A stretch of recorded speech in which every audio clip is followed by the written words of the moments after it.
ఈరోజు దాడులు ప్రోత్సహించి చంద్రబాబు నాయుడు గారు అదేవిధంగా లోకేష్ గారు కూడా పైశాచిక ఆనందం పొందుతూ ఉన్నారు. నిన్న వినుకొండలో నడి రోడ్లో చేతులు నరికేసి వైఎస్ఆర్సీపీ లీడర్ని చంపేయడం జరిగింది. అదేవిధంగా ఇప్పటికే చాలా మర్డర్లు జరిగాయి, చాలా చోట్ల గొడవలు జరుగుతున్నాయి. పుంగనూరు నియోజకవర్గంలో రాజకీయంగా అక్కసు పట్టలేక రాజకీయ కక్షతో ప్రశాంతంగా ఉన్న పుంగనూరు నియోజకవర్గంలో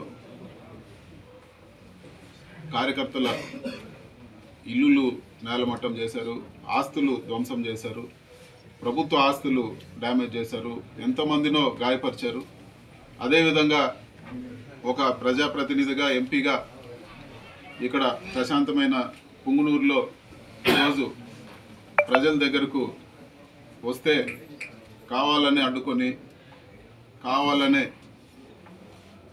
గొడవలు చేస్తూ ఈరోజు మారణాయుధాలతో రాళ్లతో అదేవిధంగా ఇంటిపైకి మన గౌరవ పెద్దలు రెడ్డప్ప గారి ఇంటికి వస్తే ఈరోజు ఇంటిపైకి వందలాది మంది వచ్చి దాడులు చేసి ఈరోజు అటాక్ చేశారు. ఇంకా కూడా ఈరోజు ఈ ప్రెస్ మీట్ జరుగుతూ ఉన్నప్పుడు కూడా ఈరోజు ఇంకా కూడా దాడులు జరుగుతున్నాయి. మీరందరూ కూడా విజువల్స్ తీసుకోవచ్చు. ఈరోజు బళ్ళన్నీ కూడా ఏ విధంగా చేస్తారు, ఎన్ని రాళ్ళు తీసుకొచ్చారు, ఏ విధంగా ఆయుధాలతో ఇది చేస్తారు, చుట్టుపక్కల అందరూ కూడా ఉన్నారు.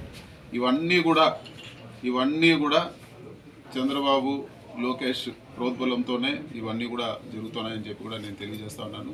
అధికారం ఎప్పుడూ శాశ్వతం కాదు, కానీ ఇది మంచి ఒరవడి కాదు.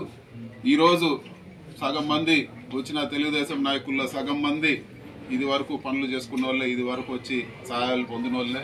వీళ్ళందరూ కూడా ఈరోజు చంద్రబాబు నాయుడు లోకేష్ డైరెక్షన్లో ఈరోజు ఇవన్నీ కూడా ఈ దాడులన్నీ కూడా చేస్తూ ఉన్నారు. ఇవన్నీ కూడా ఒక పైశాచిక ఆనందం పొందేదానికే ఇవన్నీ దాడులు కూడా రాజకీయ కక్షతో చేస్తున్నారని చెప్పి కూడా నేను తెలియజేస్తా ఉన్నాను.